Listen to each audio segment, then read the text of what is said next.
قرآن حکیم کی سورت الاعراف میں بنی اسرائیل کے ایک ایسے شخص کا ذکر ہے جو بڑا نیک اور صاحب کرامت تھا۔ قرآن کے مطابق اللہ نے اسے اپنی آیات عطا کی تھی اور وہ اپنے دور کا عبادت گزار اور متقی عالم تھا۔ تفاسیر اور تورات کے مطابق اس کا نام بلعم بن باورا تھا۔ قرآن حکیم میں اللہ تعالیٰ نے فرمایا، اور سنائیے انہیں اس شخص کی خبر جس کو ہم نے اپنی آیات عطا کی تھی، تو وہ ان سے بھاگ نکلا تو شیطان اس کے پیچھے لگ گیا اور وہ گمراہوں میں سے ہو گیا۔ بلعم بن باورا وہ شخص تھا جسے اللہ نے علم عطا کیا تھا۔ لوگ دور دور سے اس کے پاس آتے اور جب وہ ان کے لیے دعا کرتا تو قبولیت کے دروازے کھل جاتے۔ بنی اسرائیل میں وہ شخص علم، عبادت اور تقوی کی علامت سمجھا جاتا تھا۔ اس کی دعا بارگاہ الہی سے رد نہیں ہوتی تھی۔ تفسیر ابن کثیر کے مطابق وہ تورات کا عالم تھا، مگر اس نے اپنے علم کی حفاظت نہ کی اور پھر دنیا کا کتا بن گیا۔ تورات میں اس واقعے کو بیان کیا گیا کہ جب موسیٰ علیہ السلام اللہ کے حکم سے بنی اسرائیل کو لے کر آگے بڑھے اور انہیں عمالقہ کی قوم سے جہاد کا حکم ہوا تو اس قوم کے سردار بلعم بن باورا کے پاس آئے اور کہا کہ موسیٰ اپنی قوم کے ساتھ حملہ کی نیت سے آ رہے ہیں، وہ چاہتے ہیں کہ ہمیں یہاں سے نکال دیا جائے، آپ ان کے لیے بد دعا کریں۔ بلعم بن باورا جانتا تھا کہ حضرت موسیٰ علیہ السلام اللہ کے نبی اور رسول ہیں۔ اس نے کہا کہ میں ایک نبی کے خلاف بد دعا کیسے کر سکتا ہوں؟ یہ بات اللہ کو ناراض کر دے گی اور میری دنیا اور آخرت برباد ہو جائے گی۔ لیکن عمالقہ کے سرداروں نے اس کے سامنے دنیا سجا دی اور قیمتی تحائف دیے، مال، عزت، مقام اور اقتدار کے وعدے کیے۔ قرآن حکیم اس لمحے کو یوں بیان فرماتا ہے۔ سورۃ الاعراف کی آیت نمبر 176 میں فرمایا گیا، اور اگر ہم چاہتے تو ہم ان یعنی آیات کے ذریعے اسے اور بلند کر دیتے، مگر وہ تو زمین کی طرف دھنستا چلا گیا اور اس نے اپنی خواہشات کی پیروی کی، تو اس کی مثال اس کتے کی سی ہے۔ اگر تم اس کے اوپر بوجھ رکھو تب بھی ہانپے گا اور اگر چھوڑ دو تب بھی ہانپتا رہے گا۔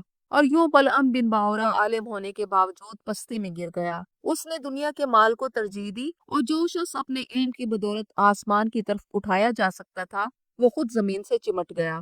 اس نے اللہ کے دیے گئے علم پر عمل نہ کیا اور خود کو پستی میں گرا لیا۔ تورات اولڈ ٹیسٹامنٹ کے مطابق بلعم بن باورا نے پہلے انکار کیا کیونکہ وہ اللہ اور اس کے نبی کو پہچانتا تھا، مگر پھر وہ زمین کی طرف جھک گیا۔ دنیاوی لالچ میں آ کر اس نے شیطان کے ہاتھ خود کو بیچ ڈالا۔ اس نے موسیٰ علیہ السلام کے لیے بد دعا کرنا شروع کی، مگر اس کے منہ سے وہ الفاظ نکلتے تھے جس میں موسیٰ کے لیے دعا اور اس کی اپنی قوم کے لیے بد دعا ہوتی تھی۔ وہ بنی اسرائیل پر لعنت بھیجتا تھا، مگر وہ لعنت خود اس پر پڑ گئی اور وہ ذلیل و خوار ہو گیا۔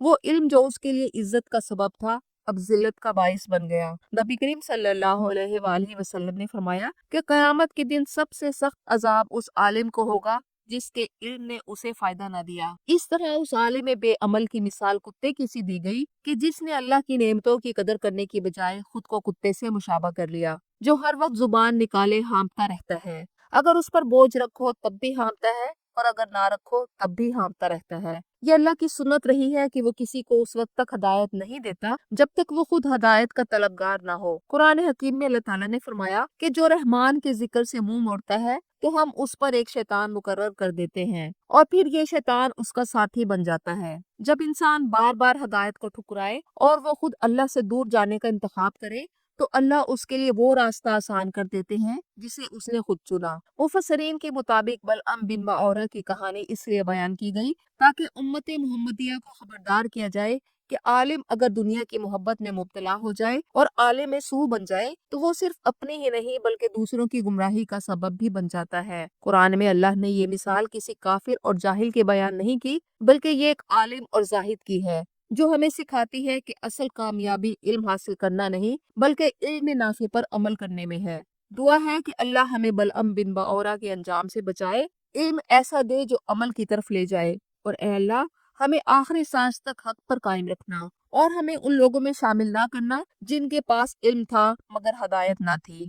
آمین ثم آمین۔